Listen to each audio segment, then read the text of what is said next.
अपार हर्ष हो रहा है कि लगातार समाजवादी पार्टी के राष्ट्रीय अध्यक्ष माननीय श्री अखिलेश यादव जी की लोकप्रियता लगातार बढ़ रही है। समाजवादी पार्टी के तरफ लोगों का लगातार आकर्षण बढ़ रहा है। पिछले 7-8 महीने से इस वैश्विक महामारी की वजह से पार्टी में शामिल होने वाले लोगों को मीडिया के सामने हम नहीं प्रस्तुत कर सके, लेकिन आज बड़े ही हर्ष के साथ सूचित कर रहा हूं कि समाजवादी पार्टी में पूर्व केंद्रीय मंत्री आदरणीय सलीम शेरवानी साहब समाजवादी पार्टी में आज शामिल होंगे और उनके साथ हजारों की संख्या में लोग समाजवादी पार्टी में शामिल होंगे। और इसी के साथ साथ बहुजन समाज पार्टी के पूर्व सांसद अंबेडकर नगर श्री त्रिभुवन दत्त जी आज समाजवादी पार्टी में अपने हजारों साथियों के साथ शामिल हो रहे हैं। इसी के साथ कानपुर देहात के श्री कैप्टन इंद्रपाल सिंह पाल, इनके भाई वर्तमान में भारतीय जनता पार्टी सरकार में मंत्री हैं। इसी के साथ वर्तमान में विधायक असलम चौधरी साहब की धर्मपत्नी चौधरी नसीम बेगम धौलाना हापुड़ से समाजवादी पार्टी में अपने हजारों साथियों के साथ समाजवादी पार्टी की आज सदस्यता ग्रहण करेंगे। श्री आसिफ खान बब्बू पूर्व विधायक शाहाबाद हरदोई अपने सैकड़ों साथियों के साथ समाजवादी पार्टी में आज शामिल होंगे। महाराजगंज जिले के वर्तमान जिला पंचायत अध्यक्ष श्री प्रभुदयाल चौहान आज समाजवादी पार्टी में अपने संपूर्ण साथियों के साथ शामिल होंगे। श्री सलीम अख्तर पूर्व प्रत्याशी बहुजन समाज पार्टी सिकंदराबाद बुलंदशहर आज समाजवादी पार्टी में शामिल हो रहे हैं। मुरादाबाद के रिटायर्ड पीसीएस अधिकारी श्री वीके सैनी बड़ी तादाद पर आज समाजवादी पार्टी में शामिल होने आए हैं। वीके सैनी साहब के साथ श्री वेद प्रकाश सैनी, श्री अशोक सैनी, श्री शिवराम सैनी, श्री करण सिंह सैनी सहित एक लंबी सूची है मेरे पास, वो आज समाजवादी पार्टी में शामिल हो रहे हैं।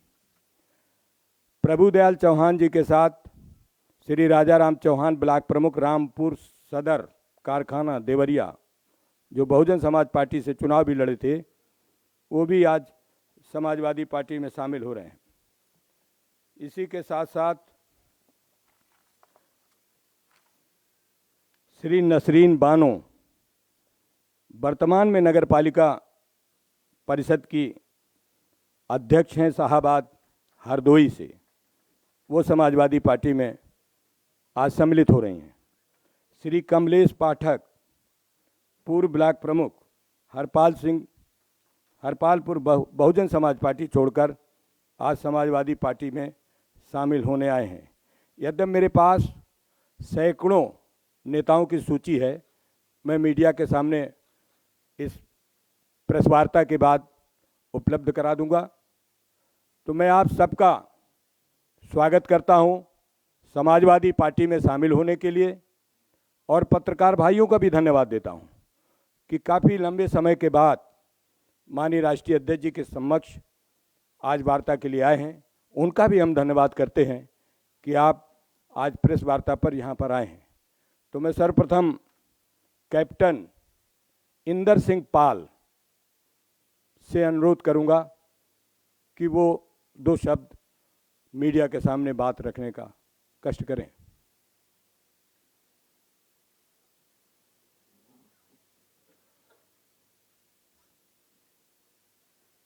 आदरणीय हम सब के नेता राष्ट्रीय अध्यक्ष अखिलेश जी, मैं आपको विश्वास दिलाता हूं कि सन 2022 में उत्तर प्रदेश का पाल समाज आपके साथ कंधे से कंधा मिला के चलेगा। अब मैं अनुरोध करूंगा जाने माने नेता भूतपूर्व केंद्रीय मंत्री आदरणीय सलीम शेरवानी साहब से कि वो आवें और अपनी बात रखें। आदरणीय सलीम शेरवानी साहब, भूतपूर्व केंद्रीय मंत्री। बहुत बहुत शुक्रिया। मैं सबसे पहले तो अखिलेश जी का बहुत दिल से शुक्रिया अदा करना चाहता हूं कि उन्होंने मुझे फिर से एक मौका दिया कि मैं समाजवादी पार्टी की खिदमत करूं। मेरी पैदाइश तो इलाहाबाद में हुई, मगर मेरी सियासी ज़िंदगी, मेरी राजनीतिक ज़िंदगी बदायूं में शुरू हुई, जहां मैं पहली दफ़ा 1984 में सांसद बना। उसके बाद मैं 5 दफ़ा सांसद बना, केंद्रीय विदेश मंत्री भी रहा, स्वास्थ्य मंत्री भी रहा, और अपने मुल्क की खिदमत करने का, अपने लोगों की खिदमत करने का मुझको मौका मिला। आज मैं अपनी ज़िंदगी के उस मोड़ पे खड़ा हुआ हूँ कि मैंने बहुत गहराई से सोचा कि अब मुझे राजनीति से पीछे हट जाना चाहिए, इस्तीफ़ा ले लेना चाहिए। बहुत कुछ दिया है मुझको ऊपर वाले ने, बहुत कुछ मैंने देख भी लिया, काम भी कर लिया, मगर जो मौजूदा हालात हैं आज हमारे देश में, उसको देखते हुए कि आज नफ़रत की राजनीति, भाई को भाई से लड़ाने की राजनीति, एक दूसरे के दिल में शक पैदा करने की राजनीति, झूठ की राजनीति, मैंने अपना फ़र्ज़ समझा कि मैं एक ऐसे इंसान का साथ दूं जो मोहब्बत में यकीन करता है, भाईचारे में यकीन करता है और देश को बनाने में यकीन करता है। नफ़रत से मुल्क नहीं चल सकता। मुल्क चलेगा जब हम हर मज़हब, हर धर्म, हर बरादरी, हर आदमी की इज़्ज़त करेंगे, औरतों की इज़्ज़त करेंगे, बुज़ुर्गों की इज़्ज़त करेंगे, सबको साथ लेके चलेंगे, तभी हमारा देश आगे बढ़ेगा। और इस लड़ाई में मैं अखिलेश जी का साथ देना चाहता हूँ, दिल से साथ देना चाहता हूँ। मेरी पूरी टीम जहाँ भी हो, उत्तर प्रदेश के किसी भी कोने में हो, मैं उन सब का स्वागत करता हूँ। और ये कहना चाहता हूँ, आखिरी बात कह के अपनी बात को ख़त्म करना चाहता हूँ कि हम बहुत गर्व के साथ सर ऊंचा उठा के कहें कि हम मुसलमान हैं। हम बहुत शौक़ से, बहुत सीना चौड़ा करके कहें हम हिंदू हैं, मगर एक बात उसके आगे लगा दें, हम हिंदुस्तानी मुसलमान हैं, हम हिंदुस्तानी हिंदू हैं। और जब तक हमारा देश एक रहेगा, हम सब आगे बढ़ेंगे, हम सब तरक्की करेंगे। इसी देश में हमने अपनी पहली सांस ली है और इसी देश में हम अपनी आखिरी सांस लेंगे। इस देश को हम बनाएंगे, इस देश को हम टूटने नहीं देंगे और नफ़रत नहीं होने देंगे। बहुत बहुत शुक्रिया आप सबका। अब मैं अनुरोध करूंगा परमादरणीय राष्ट्रीय अध्यक्ष जी से। अब मैं बहुजन समाज पार्टी में बहुत लंबे समय से विधायक, सांसद रहे, संगठक करता श्री त्रिभुवन दत्त जी से कि वो आवें और मीडिया के सामने अपनी बात रखें। श्री त्रिभुवन दत्त जी। आज मैं अपनी बात शुरू करने से पहले समाजवादी पार्टी के राष्ट्रीय अध्यक्ष, उत्तर प्रदेश के पूर्व मुख्यमंत्री और 2022 के होने वाले मुख्यमंत्री, युवाओं, बेरोजगारों के प्रेरणा स्रोत माननीय श्री अखिलेश यादव जी के नीतियों में आस्था रखते हुए ऐसे अवसर पर मैं बहुत कुछ भाषण नहीं देना चाहता हूं। मैं माननीय अध्यक्ष जी का बार बार स्वागत और नमन करता हूं कि जब मैं बहुजन समाज पार्टी की नीतियों से काफ़ी दुखी था, ऐसे समय में माननीय अध्यक्ष जी ने मुझे जो समाजवादी पार्टी में स्थान दिया है, उसके लिए मैं तहे दिल से शुक्रिया अदा करता हूं और दिल से स्वागत वंदन अभिनंदन करता हूं।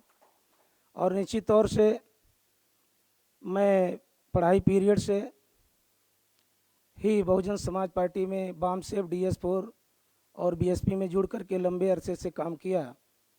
लगभग 40 वर्षों तक मैं पार्टी में काम करता रहा। मुझे अध्यक्ष जिला पंचायत, सांसद और विधायक बनने का अवसर मिला। निश्चित तौर से मैं ऐसे अवसर पर भरोसा और विश्वास दिलाता हूँ माननीय अध्यक्ष जी को, माननीय प्रदेश अध्यक्ष जी को, समाजवादी पार्टी के समस्त साथियों को, कि जो मेरा जीवन बचा शेष है मैं समाजवादी पार्टी को आगे बढ़ाने के लिए तन मन धन से जो भी सहयोग हो सकेगा करता रहूँगा। इसी आशा और विश्वास के साथ माननीय जी अध्यक्ष जी का जो भी आदेश होगा मैं उसको तन मन से करने के लिए तैयार रहूँगा। जय भीम, जय समाजवाद। परम आदरणीय राष्ट्रीय अध्यक्ष जी।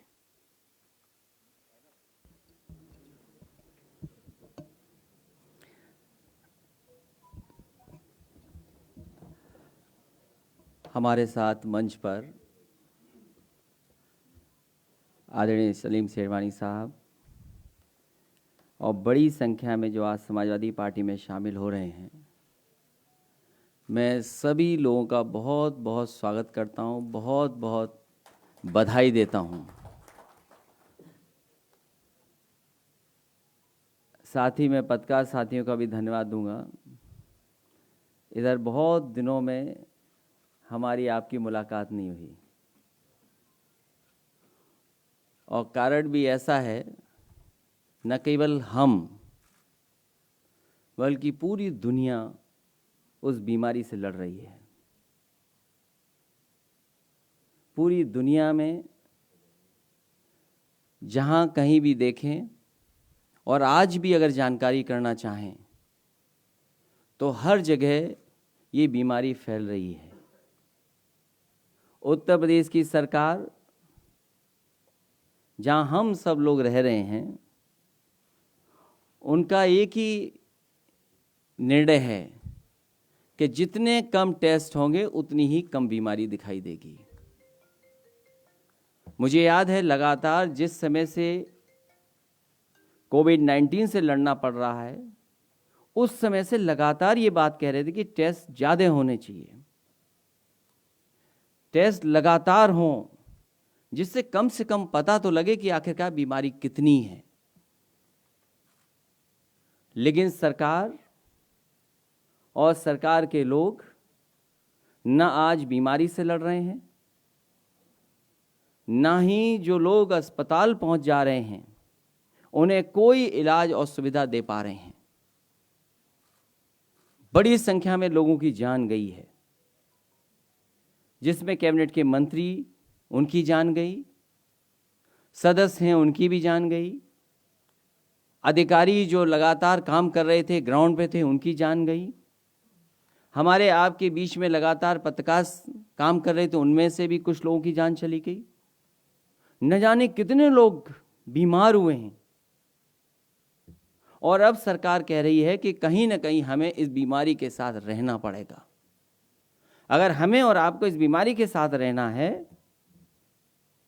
तो हमारे अस्पताल क्यों नहीं अच्छे हैं, अस्पताल का इंतजाम क्यों नहीं बेहतर कर पा रहे हैं। इसलिए जहां कोविड से परेशान है वही हमारे किसानों के साथ लूट हो गई। ये वही भारतीय जनता पार्टी है जिसने कहा कि हम किसानों की आय दोगुनी कर देंगे। आज धान की लूट हो रही, जो भी किसान पैदावार कर रहा है उसकी लूट, आखिरकार केवल नारा बन करके रह गया। एक सरकार जिसने भूमि पूजन 2 बार किया, 4 लाख करोड़ का इन्वेस्टमेंट की बात कही। आज सरकार से हम जानना चाहते हैं कि जो 4 लाख करोड़ से ज्यादा का इन्वेस्टमेंट का MOU हुआ था, जिसकी भूमि पूजन हुई, वो आज जमीन पे कितना दिखाई दे रहा है।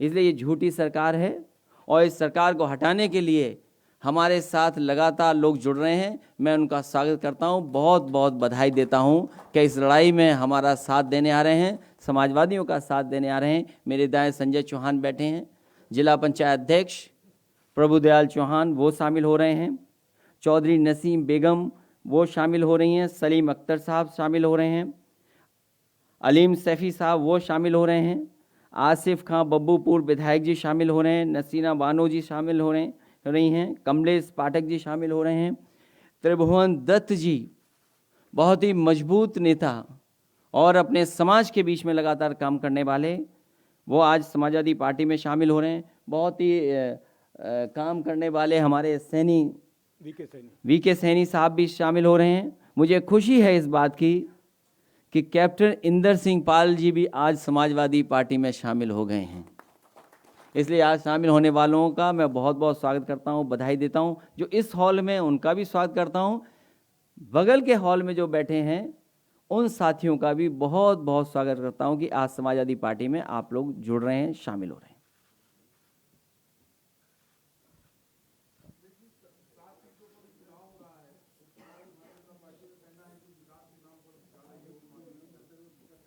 हाँ, 4 लाख करोड़ से ज़्यादा और उसके बाद MOU हुए हैं। सरकार को कम से कम आज बताना चाहिए कि कितना ज़मीन पर इन्वेस्टमेंट उतरा है।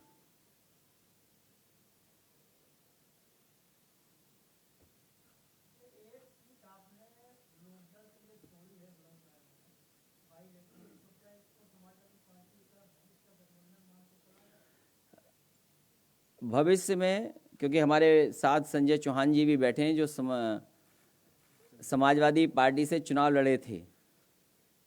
भारतीय जनता पार्टी ने बेईमानी न की होती तो आज वो सांसद होते।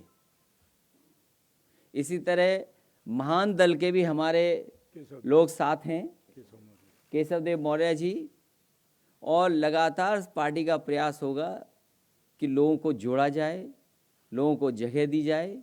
आने वाले समय में जो चुनाव होने जा रहा है वो न केवल उत्तर प्रदेश का चुनाव होगा बल्कि देश की राजनीति के का भी भविष्य तय करेगा उत्तर प्रदेश।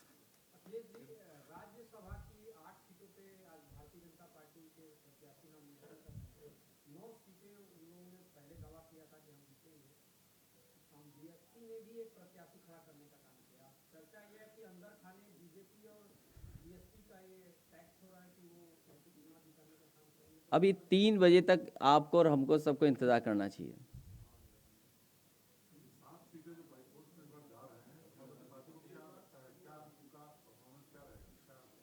मेरे से बेहतर आप लोग बता सकते हैं। समाजवादी पार्टी का परफॉर्मेंस बहुत अच्छा रहेगा।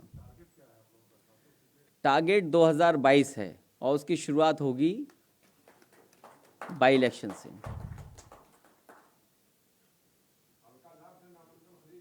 तो मैं कह रहा हूं आपको इंतजार करना चाहिए 3 बजे तक का।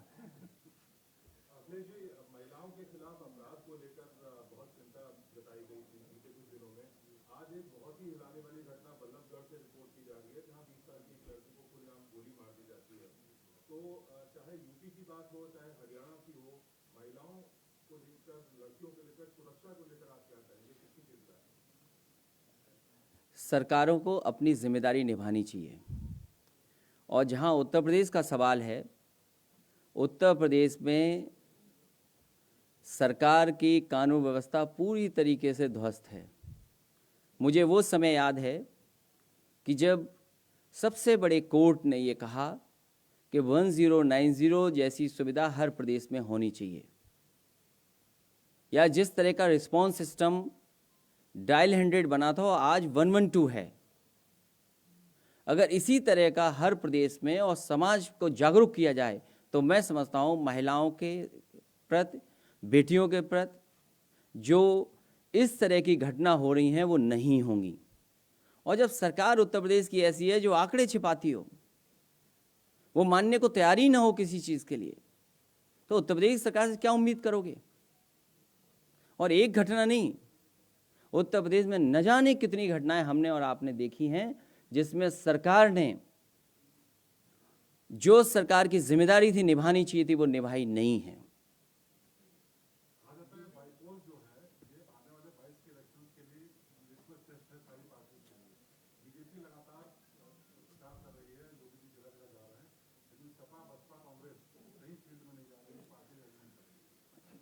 समाजवादी पार्टी लगातार काम कर रही है और जब परिणाम आएगा तो फिर हम और आप यहीं पर बैठ कर के एक बार बातचीत कर लेंगे।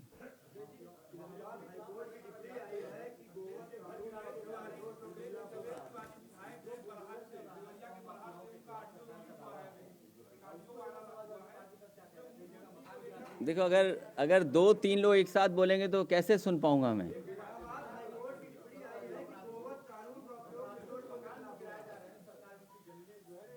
ये सरकार जिन लोगों के पुश्तैनी घर मकान हैं उन पे भी बुलडोजर चला रही है, और हमसे ज़्यादा कौन अच्छा समझेगा सरकार को। हमारा अपना घर, मुझे अपने आप खुद एफिडेविट देना पड़ा कि हम घर नहीं बनवा सकते।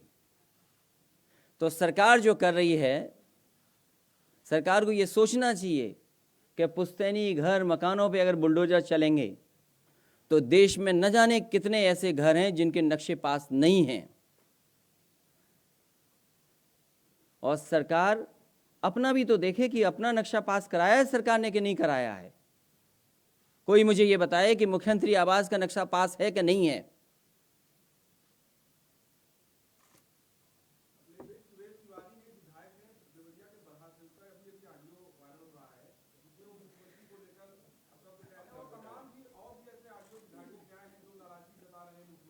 ये विधायक टेक्नोलॉजी को नहीं समझते होंगे, इसलिए सब कुछ बोल गए। मैं उनको बधाई देता हूं कि उन्होंने कम से कम सच तो बोला। मैं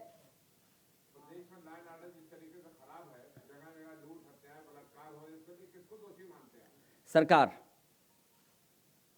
मुख्यमंत्री खुद, जब मुख्यमंत्री जी ये कहेंगे कि ठोक दो, तो प्रदेश में पता ही नहीं है किसको किसको ठोकना है।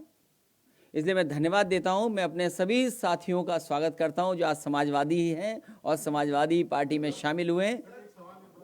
मैं बहुत बहुत बधाई देता हूं। इसी तरह लगातार पार्टी में शामिल करने के लिए काम करते रहेंगे और उत्तर प्रदेश को खुशहाली के रास्ते पे ले जाने के लिए समाजवादी पार्टी काम करेगी।